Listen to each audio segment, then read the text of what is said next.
Bonjour à tous, bienvenue dans ce nouvel épisode de la série La Bourse aux livres, série dans laquelle je présente régulièrement des livres d'investissement en bourse. Alors dans celui-ci, je vais vous présenter un livre de Pat Dorsey qui s'intitule en anglais The Little Book That Builds Wealth et qui a été traduit en français par Le Petit Livre pour réussir en bourse. Alors je pense que le titre en anglais est plus approprié puisque Pat Dorsey nous explique dans ce livre l'intérêt d'investir à long terme dans des entreprises ayant un avantage compétitif durable. Autrement dit, comment faire fructifier son capital à long terme et donc s'enrichir en se focalisant sur ce type d'entreprise. J'en profite au passage pour vous rappeler qu'une entreprise ayant un avantage compétitif durable peut s'identifier au niveau des marges, en particulier au niveau de la marge brute qui est généralement supérieure ou autour de 40%, et puis au niveau de la marge nette qui est généralement supérieure à 10% pour une entreprise européenne et supérieure à 20% pour une entreprise américaine. Je rappellerai également que c'est sur ce type d'entreprise que Warren Buffett se concentre. Alors, ce que je vais faire, c'est que je vais commencer par vous présenter Pat Dorsey. Donc, Pat Dorsey est un gérant de hedge fund américain qui gère le fonds Dorsey Asset Management, qui porte son nom, et qui gère actuellement plus d'1 milliard de dollars, ou en tout cas qui a plus d'1 milliard de dollars d'actifs sous gestion au moment où je tourne cette vidéo. Pat Dorsey fut le directeur de la recherche action chez Morningstar de 2000 à 2011, et il joua un rôle fondamental dans la classification des avantages compétitifs durables chez Morningstar en divisant les entreprises en trois catégories. Premièrement, les entreprises ayant un wide moat, c'est-à-dire un avantage compétitif durable important, les entreprises ayant un narrow moat, c'est-à-dire un avantage compétitif durable limité, et puis les entreprises sans avantage compétitif durable, donc qui s'appellent en anglais no moat. Un avantage compétitif durable, que l'on appelle aussi en anglais economic moat, est un avantage durable dans le temps qui protège une entreprise contre ses concurrents en lui permettant notamment d'avoir des marges relativement élevées, qu'il s'agisse de la marge brute, de la marge opérationnelle ou de la marge nette. Les entreprises ayant un avantage compétitif durable important tendent à surperformer le marché pendant de nombreuses années, ça c'est ce que nous dit Pat Dorsey dans son livre, parfois pendant plusieurs décennies, mais l'auteur nous rappelle de bien faire attention de ne pas surpayer l'entreprise en regardant notamment les ratios de valorisation. Avoir des entreprises ayant un avantage compétitif durable important en portefeuille permet de réduire les frais de transaction et les impôts. Pourquoi? Parce qu'avoir ce genre d'entreprise en portefeuille permet d'avoir une approche buy and hold, c'est-à-dire qu'on entre en portefeuille ce type d'entreprise et puis ensuite on les garde bien au chaud au sein du portefeuille pendant de nombreuses années, parfois pendant plusieurs décennies. Alors, le livre présente les différents types d'avantages compétitifs durables que je vais vous présenter ci-dessous. Le premier type d'avantage compétitif durable, ce sont les actifs intangibles qui peuvent être soit des marques, soit des brevets, soit des licences, donc des marques comme Apple par exemple, des brevets pour les entreprises pharmaceutiques par exemple, et puis des licences pour les entreprises informatiques notamment, ou en tout cas pour les entreprises de haute technologie. Le deuxième type d'avantage compétitif durable, ce sont les frais de changement, donc switching cost en anglais, donc frais de changement pour le consommateur, qui permettent à une entreprise de garder les clients plus longtemps. Pourquoi? Parce que changer d'entreprise ou changer de service est extrêmement contraignant pour un client de ce genre d'entreprise. C'est le cas par exemple pour les banques, c'est-à-dire que les clients vont, en tout cas ça va engendrer une perte de temps relativement importante de changer de banque, et donc les banques peuvent pratiquer des tarifs un peu plus importants et donc avoir des marges relativement élevées. Le troisième type d'avantage compétitif durable mis en avant par Pat Dorsey, c'est l'effet réseau, donc Network Effect en anglais. Et l'effet réseau induit que, ou implique que la valeur d'un produit ou d'un service augmente avec le nombre d'utilisateurs. Donc c'est ce genre d'effet réseau qu'on va retrouver dans des entreprises de type Amazon ou Alibaba, puisque plus on a d'utilisateurs qui utilisent la plateforme ou les services de cette entreprise, plus en fait cette entreprise a une valeur importante. Le quatrième type d'avantage compétitif durable, ce sont les coûts avantageux qui vont résulter éventuellement d'un processus de fabrication particulier, d'un emplacement particulier, d'économies d'échelle, par exemple pour Amazon ou Alibaba, ou d'actifs uniques. Ça, c'est plutôt pour des entreprises de type aurifère ou de type minière. Alors, on va passer très rapidement au sommaire de cette vidéo. Donc, on va commencer par se focaliser sur le plan d'action de Pat Dorsey, Puis on va regarder l'intérêt d'avoir un avantage compétitif durable pour une entreprise. On va regarder les faux avantages compétitifs durables, puis les vrais avantages compétitifs durables. Et puis on se focalisera ensuite sur les 4 types d'avantages compétitifs durables, donc les 4 types de moat en anglais, les actifs intangibles tout d'abord, les frais de changement ensuite, l'effet réseau et puis les coûts avantageux, j'en ai parlé juste avant. Et puis enfin, on regardera comment trouver des entreprises ayant un avantage compétitif durable, quelques outils de valorisation, et puis on regardera quand vendre ce genre d'entreprise lorsqu'on les a en portefeuille. Alors, on va commencer avec le plan d'action mis en avant par Pat Dorsey. Donc, on y va. La stratégie proposée dans ce livre consiste à acheter des entreprises de grande qualité à prix raisonnable. Et donc, c'est sur ce type d'entreprise qu'on va se focaliser. Et puis, à laisser ces entreprises prospérer pendant de très longues années, d'où une approche plutôt du type buy and hold sur ce type d'entreprise. Ces entreprises ont des return on equity et des return on invested capital, donc des ROE et des ROIC supérieurs à la moyenne. Ça, c'est ce que nous indique Pat Dorsey. Et donc, lorsqu'on analyse ou qu'on recherche ce type d'entreprise, on va se focaliser justement sur des ROE et des ROIC relativement élevés. Pat Dorsey, on va le voir plus tard dans la vidéo, nous donne les seuils à regarder lorsqu'on recherche ce genre d'entreprise. Les meilleurs investisseurs, dont Warren Buffett, se focalisent sur ce type d'entreprise lorsqu'ils construisent leur portefeuille. Et donc, on peut potentiellement s'inspirer de cette approche pour soi-même construire son portefeuille boursier en essayant d'entrer un maximum d'entreprises ayant un avantage compétitif durable en portefeuille. Pourquoi? Pour essayer éventuellement de battre le marché. En appliquant cette stratégie, nous dit Pat Dorsey, il est possible de surperformer le marché, encore une fois. Et donc, c'est là où c'est potentiellement intéressant. Alors on va regarder ici un comparatif entre la performance d'un ETF qui s'appelle l'ETF VanEck Vectors Morningstar Wide Moat ETF, ou MOAT, donc qui est un ETF, vous voyez, qui s'appelle MOAT ici, et qui est composé de 48 lignes, se focalisant exclusivement sur des entreprises ayant un avantage compétitif durable. Et donc, on va comparer la performance de cet ETF avec la performance d'un indice de référence qui est le Morningstar One Mode Focus Index, ici MWMFTR. Et puis, on comparera la performance donc, de cet ETF et de cet indice de référence à l'indice S&P 500. Alors, on voit que sur cet ETF, on a une distribution annuelle, et donc c'est-à-dire que cet ETF verse un dividende, et donc on peut le comparer à l'indice S&P 500 version classique, c'est-à-dire qui n'est pas un indice total return. Donc sur une période de 10 ans, on voit que l'ETF MOAT ici en bleu surperforme l'indice S&P 500 malgré le fait que cet ETF soit un ETF distribuant.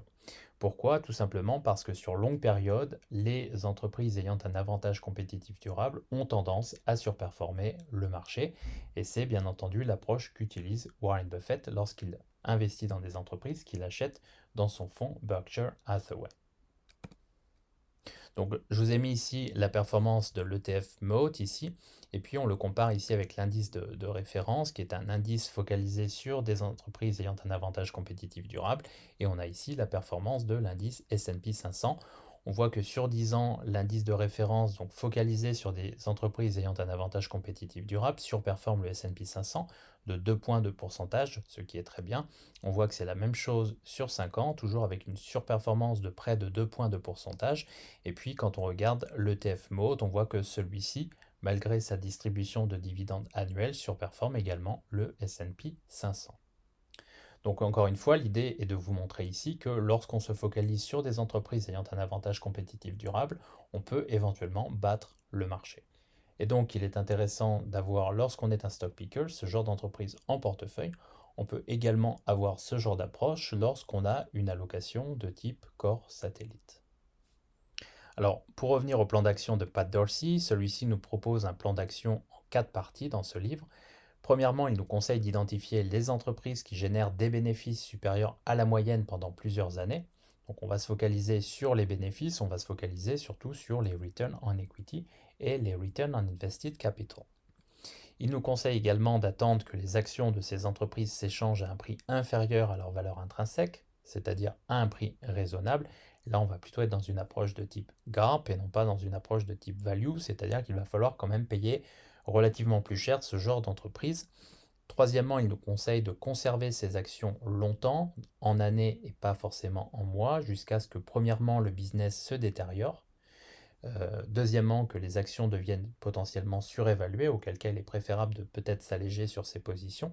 Et troisièmement, dans le cas où un meilleur investissement voit le jour.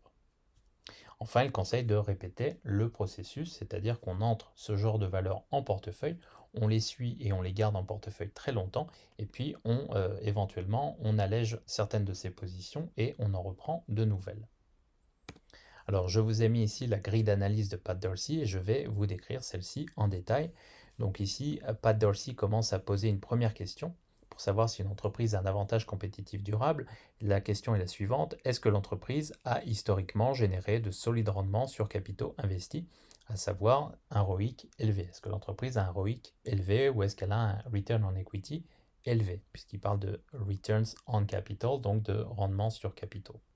Alors, si la réponse à cette première question est non, il pose une deuxième question, et cette deuxième question est la suivante: est-ce qu'il est probable que le futur de l'entreprise soit différent du passé? Si la réponse est encore non, alors ça veut dire que cette entreprise n'a pas d'avantage compétitif durable, et donc on peut passer notre chemin. Alors, si la réponse à cette première question est oui, dans ce cas-là, on peut se poser une seconde question, qui est la suivante: est-ce que l'entreprise a un ou plusieurs des avantages compétitifs durables ci-dessous? Donc ceci. Alors, on va regarder ici les différents types d'avantages compétitifs durables. Pat Dorsey identifie 4 types d'avantages compétitifs durables. Premièrement, des frais de changement importants, high switching costs. Deuxièmement, un effet réseau, donc networking economics. Troisièmement, des coûts avantageux, donc low cost production. Et puis, troisièmement, des actifs intangibles, donc intangible assets en anglais. Si l'entreprise n'a aucun de ces avantages compétitifs durables, alors la réponse est non, et donc l'entreprise n'a pas d'avantages compétitifs durables. Dans ce cas-là, on peut de nouveau passer et laisser le dossier de côté. Alors si à ces questions on a répondu oui et oui, on passe à cette troisième question qui est la suivante: quel est le type d'avantage compétitif durable sur lequel s'appuie l'entreprise? Et donc là ensuite, Pat Dorsey nous invite à rentrer dans le détail en se posant la question suivante: est-il probable que cet avantage compétitif durable ou ces avantages compétitifs durables, s'il y en a plusieurs, durent longtemps? Et si la réponse est à nouveau oui, et donc on a affaire à un wide moat, c'est-à-dire un avantage compétitif durable important, dans ce cas, l'entreprise possède bel et bien un avantage compétitif durable important, et donc on peut potentiellement entrer cette entreprise dans notre watchlist et puis faire l'acquisition de cette entreprise lorsque celle-ci se présente à un prix raisonnable. C'est-à-dire lorsque la valorisation et que les ratios de valorisation sont à des niveaux tout à fait corrects. Alors on continue avec cette présentation de Pat Dorsey et donc on va s'arrêter ici sur l'intérêt d'avoir un avantage compétitif durable pour une entreprise et donc pour un investisseur. Pour commencer, il est bon de rappeler que les entreprises ayant un avantage compétitif durable ont plus de valeur que les entreprises qui n'en ont pas, en raison de la durabilité du free cash flow et en raison de la durabilité des marges qui sont relativement élevées. Par ailleurs, les entreprises ayant un avantage compétitif durable voient leur valeur intrinsèque augmenter au cours du temps, ce qui veut dire que ces actions sont moins risquées à détenir en portefeuille. Pourquoi? Parce que si on se trompe au niveau de la valorisation de l'entreprise, le fait que la valeur intrinsèque de celle-ci va augmenter au cours du temps nous permet éventuellement de récupérer nos pertes, ou en tout cas nous offre une sorte de marge de sécurité lorsqu'on achète ce genre d'entreprise. Autre point important, les entreprises ayant un avantage compétitif durable sont plus résilientes, notamment le prix de l'action retrouve rapidement des couleurs en sortie de crise, notamment après un crack, ou bien après une crise interne, ou encore après un échec commercial. C'est le cas notamment pour de grandes entreprises pharmaceutiques. Enfin, c'est généralement lors de ces crises passagères que le cours de bourse de ces entreprises devient attractif pour un investisseur. Et donc, il est important de savoir en profiter. Alors ce que j'ai fait ici, c'est que je vous ai mis un graphique réalisé par Pat Dorsey lorsqu'il travaillait pour Morningstar. Et on voit ici la façon dont il représente les avantages compétitifs durables. Donc un avantage compétitif durable important qu'on va appeler wide moat en anglais, un avantage compétitif limité qu'on va appeler narrow moat en anglais, et puis pas d'avantage compétitif qu'on va appeler no moat en anglais. Et donc, il représente ces avantages compétitifs durables, donc ces deux avantages compétitifs durables, et les entreprises n'ayant pas d'avantages compétitifs durables ici, de la façon suivante, c'est-à-dire qu'il utilise deux variables. La première variable, c'est le ROIC, donc Return on Invested Capital, ou le rendement sur capitaux investis. Et puis l'horizon de temps, c'est-à-dire que plus une entreprise a un avantage compétitif durable important, plus son ROIC va être élevé et va décliner lentement au cours du temps. Ce qui laisse bien entendu un champ beaucoup plus large et des profits potentiellement beaucoup plus importants pour l'entreprise en question. Lorsqu'une entreprise n'a pas d'avantage compétitif durable, comme ici, le ROIC, premièrement, est potentiellement moins élevé que pour les entreprises qui ont un avantage compétitif durable important ou limité, et puis surtout, l'horizon de temps est relativement limité, c'est-à-dire que ce ROIC va décliner très rapidement au cours du temps. Pourquoi? Parce que la concurrence va arriver sur ce marché extrêmement rapidement. L'avantage compétitif durable, comme ici, donc l'avantage compétitif durable important permet à l'entreprise en fait de conserver son pricing power et puis surtout de conserver son avance sur la concurrence. C'est le cas d'entreprises comme Microsoft par exemple. Et donc ces entreprises vont pouvoir avoir un ROIC relativement important qui va décliner de manière extrêmement lente au cours du temps, souvent au cours de plusieurs décennies. Ce qui permet bien entendu, lorsqu'on investit sur ce genre d'entreprise, d'avoir in fine des multi-baggers. Alors, je vous ai mis ici quelques exemples d'entreprises ayant un avantage compétitif durable important, ayant subi des corrections relativement importantes. On a un premier exemple ici avec Coca-Cola qui a subi un repli de 54% ici entre 1998 et 2009, donc on a un repli du cours de 54%. Bien entendu, cette entreprise avait toujours un avantage compétitif durable en 2009, et on voit que le cours entre 2009 et 2021, au moment où je tourne cette vidéo, a été multiplié par 3. Il faudrait également prendre en compte le versement d'un dividende régulier par Coca-Cola. Je vous ai mis un deuxième exemple avec Amazon ici. On savait en 2007, 2008, 2009 que l'entreprise avait un avantage compétitif durable. La seule chose, c'est que l'entreprise n'était pas encore rentable à l'époque. Pour autant, celle-ci avait clairement un avantage compétitif durable avec un effet réseau extrêmement important. On voit que l'entreprise, en tout cas que le cours de bourse s'est replié entre 2007 et 2008 de 48%, quasiment 50%. C'était potentiellement une fenêtre d'entrée sur le titre à cette époque. Et donc, on voit que depuis, le titre est passé d'une valorisation d'environ 50 dollars ici en 2009 à une valorisation, en tout cas un cours de bourse de 3232 dollars. Ce qui veut dire qu'entre 2009 et 2021, au moment où je tourne cette vidéo, Amazon est un 50 bagger et même un peu plus d'un 50 bagger. Enfin, je vous ai mis l'exemple de l'action Microsoft qui a connu une correction de près de 72% entre 1999 et 2009, donc 1999-2009 ici, une correction de 72%. Pour autant, les personnes utilisant la suite Office à travers le monde et utilisant Windows à travers le monde a continué d'augmenter et donc l'entreprise a continué d'avoir un avantage, un clair avantage compétitif durable au cours de ces années. Donc on peut imaginer qu'à cette époque, les ratios de valorisation étaient bien trop élevés, dû à la bulle des années 2000, la bulle sur les actions Internet, la bulle des dot-com. Et on peut imaginer que 10 ans plus tard, bien entendu, les ratios de valorisation étaient beaucoup plus corrects. Et pour autant, le marché avait à l'époque occulté le potentiel de Microsoft. Pourquoi? Parce que le marché était en bear market sur la période 2008-2009. À cette époque, l'action Microsoft s'échangeait pour une trentaine de dollars, un peu moins de 30 dollars. On voit qu'en 10 ans, l'action est devenue un 10 bagger, c'est-à-dire qu'elle a vu son cours multiplié par 10. Encore une fois, ça nous montre que ce genre d'entreprise ayant un avantage compétitif durable important ont tendance à surperformer le marché sur très longue période. Alors j'attire votre attention sur un dernier point. Pour quelqu'un qui aurait fait l'acquisition d'Amazon en l'an 2000, c'est-à-dire sur un sommet de bulle, aurait quand même multiplié son investissement par 5 en 2021, c'est-à-dire que le cours est passé de 50 dollars à 300 dollars en 2021. Donc 5 x 5, 25, 5 x 6, 30, donc une multiplication par 5-6 entre ces deux périodes. Pourquoi? Tout simplement parce que la valeur intrinsèque de ce genre d'entreprise augmente au cours du temps. Alors, Pat Dorsey met ensuite l'accent sur les faux avantages compétitifs durables et revient ensuite sur les vrais avantages compétitifs durables. C'est ce qu'on va regarder tout de suite. Donc, concernant les faux avantages compétitifs durables, Pat Dorsey nous indique qu'un beau produit n'est pas un avantage compétitif durable. Il nous donne l'exemple du van de Chrysler qui a été inventé et mis sur le marché dans les années 80. Alors bien entendu, pour l'entreprise, c'est un très beau produit et donc ça augmente les ventes et les bénéfices sur une certaine période, pendant quelques années. Maintenant, un beau produit à lui seul n'est pas un avantage compétitif durable et ça, c'est un point important à retenir.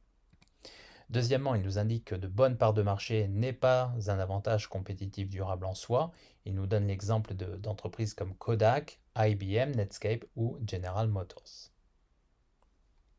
Donc c'est pas parce qu'une entreprise a de très belles parts de marché qu'elle a forcément un avantage compétitif durable. Elle peut décliner, en tout cas elle peut voir ses parts de marché décliner très rapidement si celle-ci n'a pas d'avantage compétitif durable. Le troisième faux avantage compétitif durable, c'est potentiellement la bonne exécution, donc l'efficacité opérationnelle. Pat Dorsey nous indique qu'une entreprise ayant une bonne exécution, une bonne efficacité opérationnelle, peut voir celle-ci diminuer au cours du temps et relativement rapidement, et donc que celle-ci n'est pas source d'avantages compétitifs durables. Enfin, quatrième point, donc quatrième faux avantage compétitif durable, Pat Dorsey nous indique qu'un bon management n'est pas forcément durable et donc n'est pas forcément source d'avantages compétitifs durables au cours du temps. Il nous indique dans son livre que le cheval est toujours plus important que le jockey, un peu à la manière de Warren Buffett qui nous indique qu'une belle entreprise devrait pouvoir être gérée par des idiots. Autrement dit, un bon management à lui tout seul n'est pas source d'avantages compétitifs durables. Et donc, les beaux produits, les bonnes parts de marché, la bonne exécution et le bon management ne sont pas source d'avantages compétitifs durables. Alors, Pat Dorsey met ensuite en avant les vrais avantages compétitifs durables selon lui. Donc, il en existe quatre. Premièrement, les actifs tangibles, donc les marques, on l'a vu, comme Apple par exemple, les brevets, notamment pour les entreprises pharmaceutiques, ou les licences pour les entreprises du secteur technologique. Le deuxième type d'avantage compétitif durable, ce sont les frais de changement, j'en ai parlé, donc les switching costs en anglais, donc frais de changement pour le consommateur important, qui implique que l'entreprise peut obtenir, en tout cas peut pricer ses produits plus chers et obtenir donc des marges plus importantes. Le troisième type d'avantage compétitif durable, c'est l'effet réseau, on en a parlé également, donc ça va concerner des entreprises qui vont se développer notamment à travers le monde, par exemple comme Alibaba ou comme Amazon, ou bien des entreprises de type Visa, Mastercard ou PayPal qui vont développer des réseaux à travers le monde, et plus ce réseau va être important, plus la valeur du service va augmenter avec le nombre d'utilisateurs. C'est pour ça que de nombreuses entreprises cherchent à augmenter leur réseau, puisque l'augmentation du réseau va augmenter la valeur de l'entreprise. Enfin, le quatrième avantage compétitif durable, ce sont les coûts avantageux qui peuvent résulter d'un processus de fabrication, d'un emplacement particulier, d'économies d'échelle. Et ça, par exemple, les entreprises ayant un énorme réseau vont bénéficier d'économies d'échelle. Et puis, éventuellement, d'un actif unique pour des sociétés de type minière ou aurifère. Et donc les actifs intangibles, les frais de changement, l'effet réseau et les coûts avantageux représentent les vrais avantages compétitifs durables pour une entreprise. Alors ce qu'on va faire maintenant, c'est qu'on va se focaliser sur chacun des grands avantages compétitifs durables présentés par Pat Dorsey, en commençant par les actifs intangibles. Alors, on a vu que dans les actifs intangibles, on pouvait retrouver des marques, on pouvait retrouver des brevets, on pouvait retrouver des licences. Et donc, Pat Dorsey nous indique qu'une marque offre un avantage compétitif durable si elle augmente le désir d'achat du client, comme Ferrari qui va pouvoir augmenter ses marges, en tout cas avoir des marges très élevées, en raison du fait que sa marque augmente le désir d'achat du client et donc augmente la valeur de son business. Pat Dorsey nous indique ensuite qu'une marque offre un avantage compétitif durable également si elle permet de facturer un produit, un service plus cher que la concurrence. Et il nous donne trois exemples. Le premier exemple, c'est celui d'Apple, qui va facturer ses services et ses produits plus chers parce qu'il a une marque très importante qui est reconnue à travers le monde.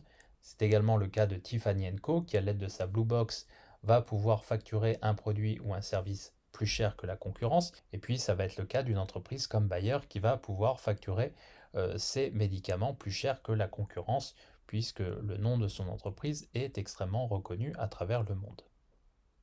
Alors, Pat Dorsey nous indique ensuite qu'une marque offre un avantage compétitif durable si elle entraîne le client à acheter le produit ou service de manière régulière. Il nous donne l'exemple de Coca-Cola, c'est-à-dire que les gens s'habituent à acheter du Coca-Cola régulièrement et puis cette marque fait partie de leurs habitudes au quotidien.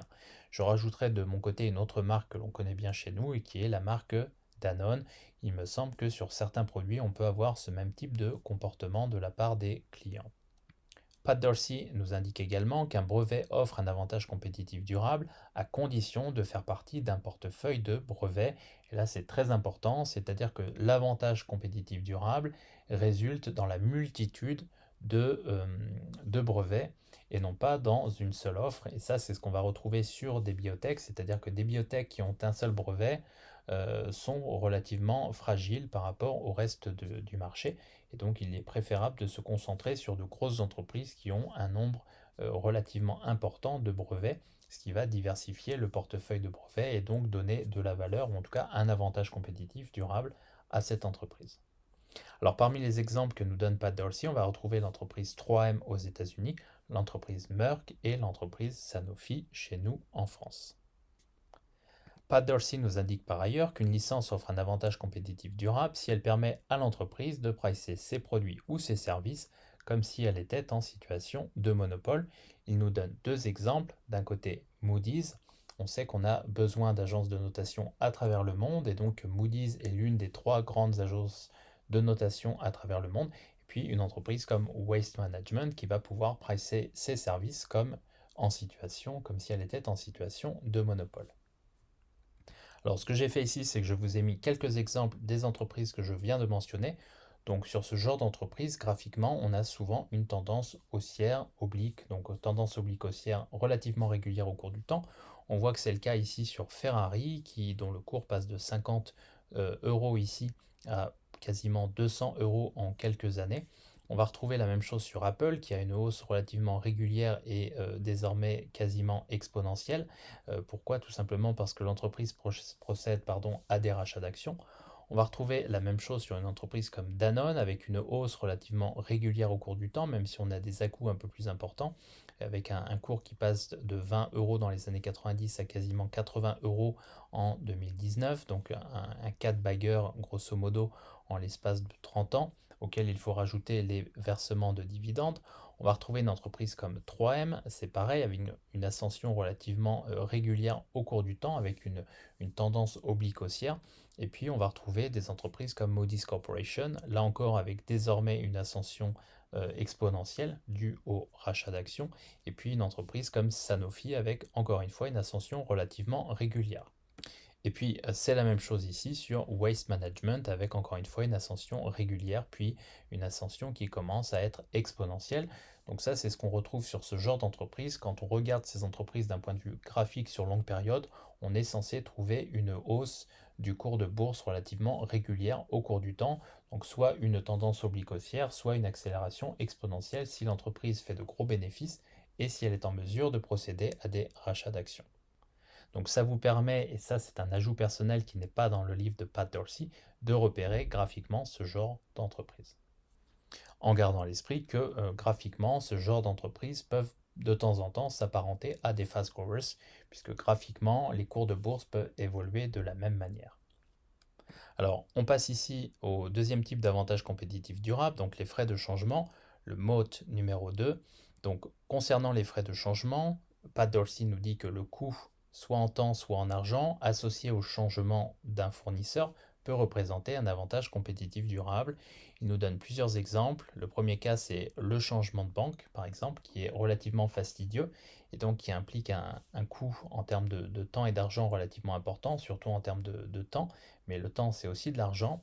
Il nous indique que c'est la même chose lorsqu'on cherche à changer d'assureur ou c'est la même chose qu'on travaille avec des entreprises du type Intuit, Oracle et State Street. Et donc lorsqu'on est par exemple un fonds d'investissement ayant des services associés avec State Street, en tout cas qu'on paye pour avoir des bases de données qui sont gérées par State Street, on n'a pas forcément intérêt à changer de fournisseur. Pourquoi? Parce que c'est un coût extrêmement important de changer de fournisseur lorsqu'on est un asset manager et qu'on demande à une autre entreprise de gérer ses comptes clients, par exemple. Et donc, ces frais de changement permettent aux banques généralement de facturer des frais beaucoup plus importants en sachant que les clients ne vont pas prendre le temps de changer de banque. Ça permet aux assureurs de faire la même chose en sachant que chaque assureur fait à peu près la même chose. Et puis, ça permet à certaines entreprises du secteur informatique ou du secteur technologique de faire exactement la même chose, en sachant que lorsqu'on quitte Oracle, donc Oracle, on a potentiellement des frais de changement relativement importants. Et puis, il faut potentiellement former tout le personnel de l'entreprise au nouveau système auquel on va s'abonner.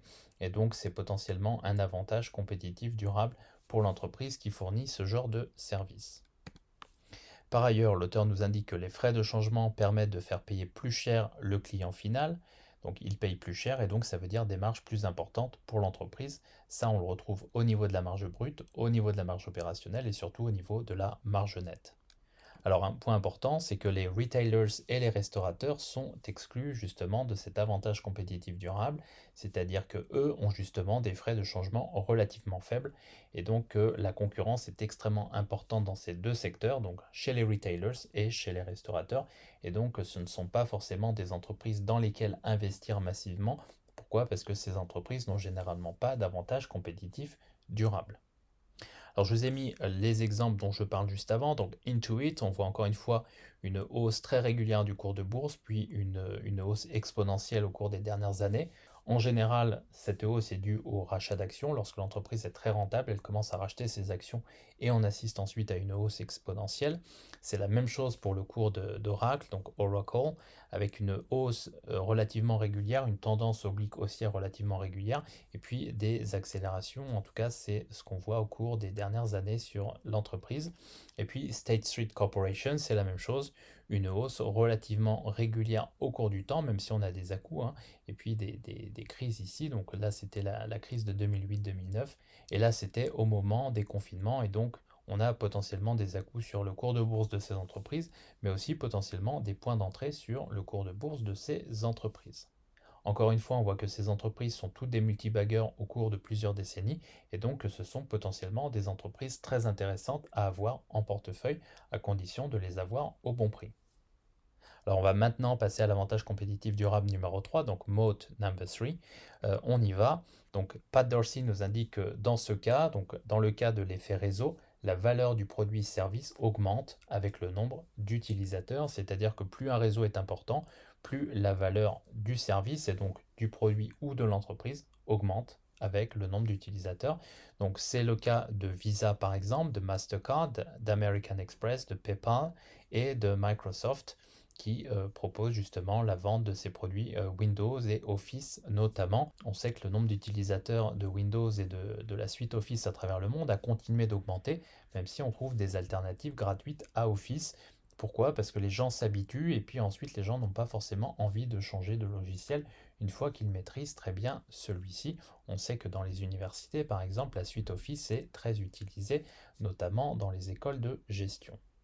Donc plus le réseau est dense, plus l'avantage compétitif durable est important. Pat Dorsey nous donne d'autres exemples, Amazon, eBay, Western Union, UPS et FedEx. Je rajouterai l'exemple d'Alibaba qui fonctionne sur le principe d'Amazon avec un réseau en expansion au cours du temps. Alors, dans les exemples que j'ai mentionnés juste avant, on va retrouver Visa avec une tendance relativement constante au cours du temps, avec une belle tendance haussière au cours du temps. C'est caractéristique de ces entreprises qui ont un avantage compétitif durable. On va retrouver Mastercard, c'est la même chose. On voit cette très belle tendance au cours du temps, un multibagger de très grande qualité.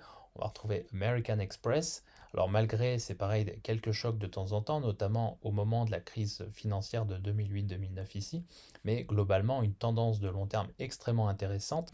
Et puis on va retrouver ici l'entreprise Amazon. Alors c'est pareil, hein, on avait une entreprise Amazon qui avait perdu 80% de sa valeur à l'issue de la bulle des dot-com dans les années 2000. Et puis on avait éventuellement, comme je vous l'ai montré tout à l'heure, un point d'entrée en 2007, 2008, 2009 avec un recul du titre de près de 50%. Bien entendu, on a de temps en temps des points d'entrée très intéressants sur ce genre d'entreprise ayant des avantages compétitifs durables.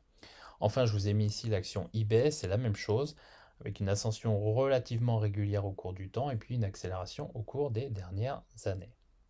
Idem, bien entendu, sur une entreprise comme FedEx, avec des trous d'air de temps en temps extrêmement importants. Pourquoi? Parce que cette société, malgré son avantage compétitif durable, est très impactée par la conjoncture. Et puis on va passer au quatrième et dernier avantage compétitif durable, donc les coûts avantageux, ou Moat number 4. Donc, au niveau des coûts avantageux, une entreprise possède un avantage compétitif durable si elle possède des coûts plus faibles que la concurrence, et ce, de manière durable. Alors, il est important de vérifier, nous dit Pat Dorsey, si la concurrence est en mesure ou non de s'aligner sur ce niveau de coût, et donc il explique qu'une délocalisation n'offre pas d'avantage compétitif durable. Pourquoi? Parce que la délocalisation peut être imitée par la concurrence. Donc vous délocalisez votre entreprise, mais les concurrents peuvent également délocaliser leur entreprise s'ils le souhaitent. Et donc ce n'est pas un avantage compétitif en soi. Alors Pat Dorsey nous explique que les coûts avantageux proviennent prioritairement de quatre sources. Premièrement, un processus de fabrication moins onéreux, c'est le cas d'entreprises comme Dell, de Southwest Airlines, donc avec un coût d'entretien relativement faible, et d'une entreprise comme Steel Dynamics. Alors il explique cependant que ce processus de fabrication moins onéreux peut toutefois être copié par la concurrence et donc que c'est un avantage compétitif durable limité et non pas un avantage compétitif durable important.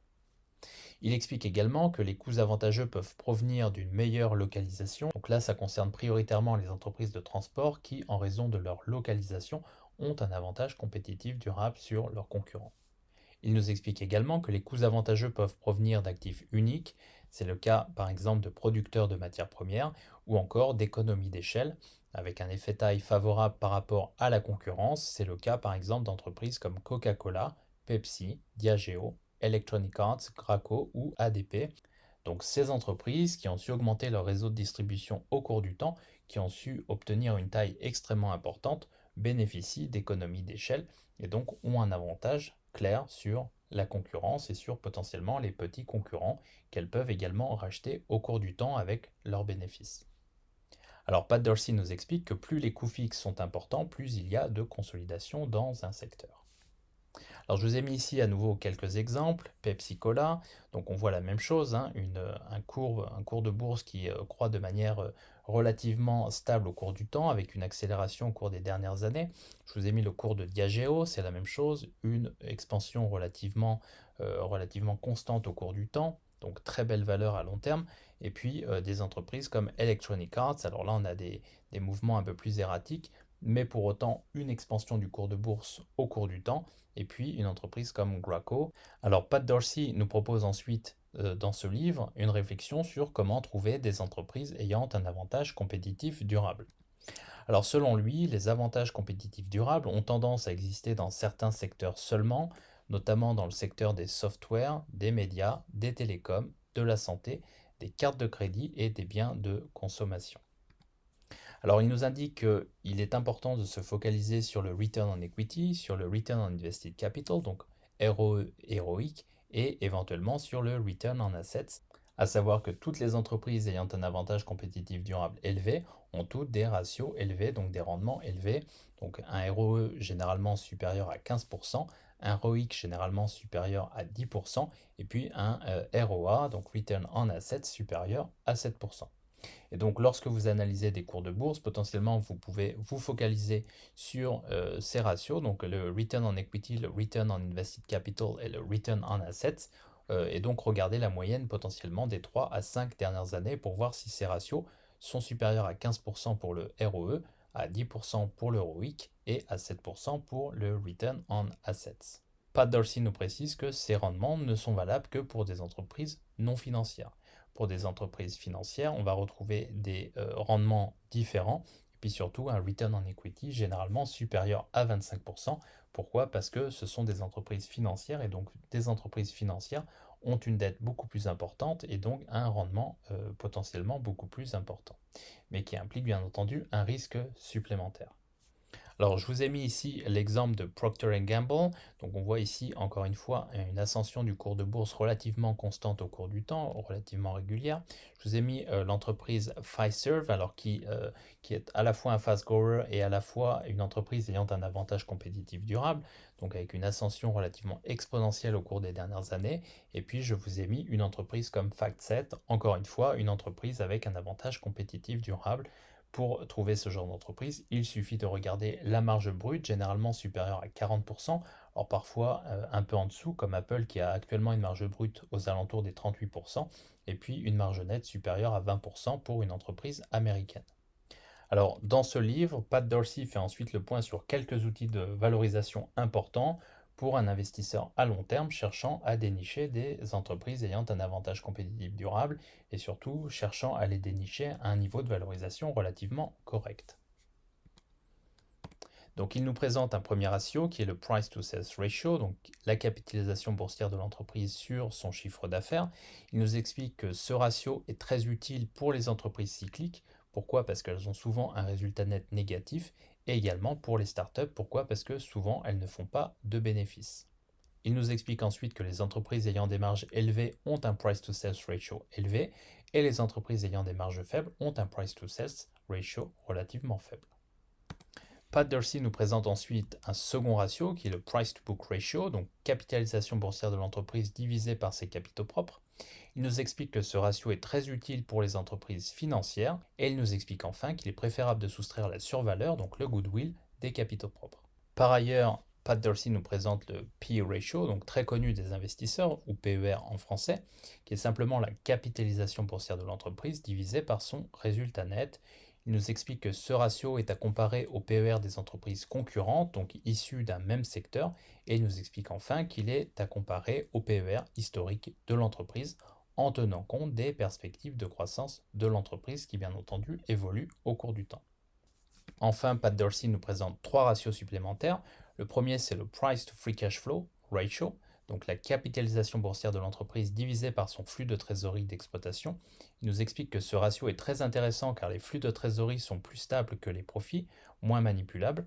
Et puis il nous explique que c'est très utile pour les entreprises non capitalistiques de type asset light. Et enfin, il nous explique que ce ratio ne prend pas en compte les dépréciations et amortissements. Il nous présente ensuite le earnings yield, ou le taux de rentabilité exigé par l'actionnaire, qui est simplement calculé de la manière suivante, 1 divisé par le PER, donc 1 divisé par le PE ratio, en nous expliquant qu'un PER de 20, donc qui nous donne 20 divisé par 1, correspond à un earnings yield de 5%, à savoir l'inverse du PER, donc 1 divisé par 20. Donc l'earnings yield est tout simplement l'inverse du PE ratio. Il nous explique que ce earnings yield permet de comparer une action à une obligation souveraine à 10 ans, et donc c'est un ratio extrêmement intéressant pour savoir s'il est préférable d'investir dans une action ou dans une obligation souveraine à 10 ans. Enfin, il met en avant le fait que le earnings yield, c'est tout simplement une prise en compte du taux sans risque et d'une prime de risque propre à l'action. Enfin, le dernier ratio présenté par Pat Dorsey dans ce livre, c'est le cash return. C'est tout simplement le free cash flow plus les intérêts nets divisé par la valeur d'entreprise. Alors, le free cash flow, c'est quoi? C'est tout simplement le cash flow opérationnel ou le cash flow d'exploitation moins le CAPEX. Et puis, la valeur d'entreprise, c'est tout simplement la capitalisation boursière plus les dettes long terme moins la trésorerie de l'entreprise. Il nous explique enfin que ce cash return ratio nous donne le taux annuel de génération de cash de l'entreprise. Alors, il fait le point ensuite sur les niveaux de valorisation auxquels on peut acheter une entreprise et il met l'accent sur les points suivants. Il nous explique qu'en valorisation, il faut toujours tenir compte des 4 facteurs suivants: le niveau de risque de l'entreprise, le rendement sur capitaux, donc return on equity ou return on invested capital, le ROIC, l'avantage compétitif durable, c'est-à-dire est-ce qu'il est important, est-ce qu'il est faible ou limité, ou bien est-ce qu'il est tout simplement non existant, et puis le taux de croissance de l'entreprise qui va varier au cours du temps.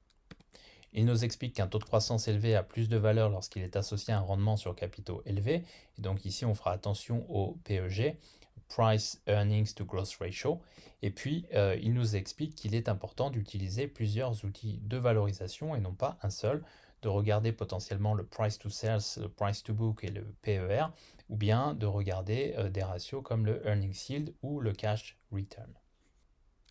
Il nous explique par ailleurs qu'il est primordial de rester patient, et ça c'est un point très important.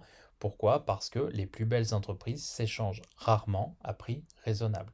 Et donc ces entreprises s'achètent généralement en période de crise ou bien éventuellement lorsque ces entreprises connaissent une crise interne. Pat Dorsey nous conseille ainsi d'avoir une watchlist, donc composée des plus belles entreprises, donc ayant un avantage compétitif durable. Et puis, dernier point, il nous conseille de rester confiant, c'est-à-dire que ces entreprises s'achètent lorsque les nouvelles sont mauvaises. Autrement dit, une fois qu'on a identifié ces entreprises, on n'a plus qu'à les acheter lorsque les nouvelles sont mauvaises et bien entendu à rester relativement confiant à long terme. Dernier point, Pat Dorsey nous explique quand vendre ce genre d'entreprise.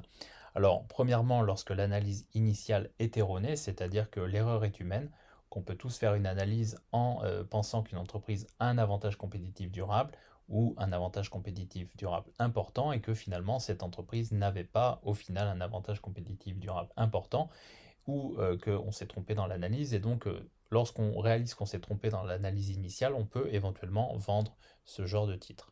Le deuxième point, c'est lorsque les fondamentaux de l'entreprise se détériorent subitement, auquel cas il est préférable de vendre ou d'alléger ses positions.